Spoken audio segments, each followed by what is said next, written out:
असं त्यांचं म्हणणं आहे. तुमचं काय म्हणणं आहे? मी सगळ्यात महत्त्वाचं मला सकाळी काहींनी सांगितलं की सन्माननीय पालकमंत्री महोदयांनी सांगितलं कुठल्यातरी प्रेस समोर सांगितलं का भाषणात सांगितलं मला माहीत नाही की लंके गुंड आहे. आम्ही गुंड आहेत ना, पण आम्ही ज्या वेळेस गरिबांवर अन्याय होतो ना, ज्या वेळेस दहशतीचं दादागिरीचं वातावरण निर्माण केलं जातं यांच्या अशा मंडळींकडून, त्यावेळेस आम्ही गरिबांसाठी गुंड होण्याची पण पवित्रा घेत असतो. पण जर MIDCचा आणि गुंडगिरीचा संबंध लावायचा असेल, नगर जिल्ह्यात सगळ्यात पहिली MIDC आहे नगर MIDC. त्या MIDCची परिस्थिती पहा.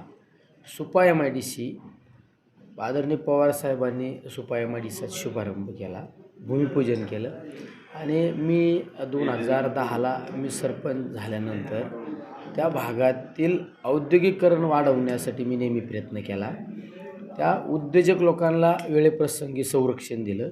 उद्योजक लोकांना संरक्षण देत असताना स्थानिक कामगारांवर सुद्धा अन्याय झाला नाही पाहिजे, स्थानिक कामगारांना सुद्धा कामगार मिळाला पाहिजे ना, हा मध्य काढून आम्ही त्या ठिकाणी MIDCला संरक्षण दिलं. म्हणून आज MIDC सगळ्यात मोठी MIDC पाहायला मिळते.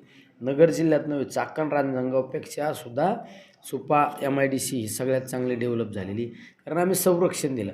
आम्ही भयमुक्त ती MIDC केली. आणि जर तुम्ही MIDCवर जर बोलत असाल तर तुमचे वडील आदरणीय कैलासवासी बाळासाहेब विखे पाटील हे अवजड उद्योगमंत्री होते. मी तर सांगतो ते अवजड उद्योगमंत्री होते. तुमच्या घराण्यात 50-60 वर्ष झालं राजकारणी, तुम्ही पालकमंत्री होते, अनेक वेळा मंत्री होते, तुमचे चिरंजीव आता खासदार आहेत.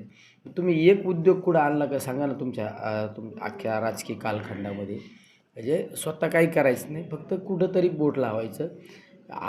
तुमचं आम्ही ऐकत नाही म्हणून आम्ही गुंड आहे.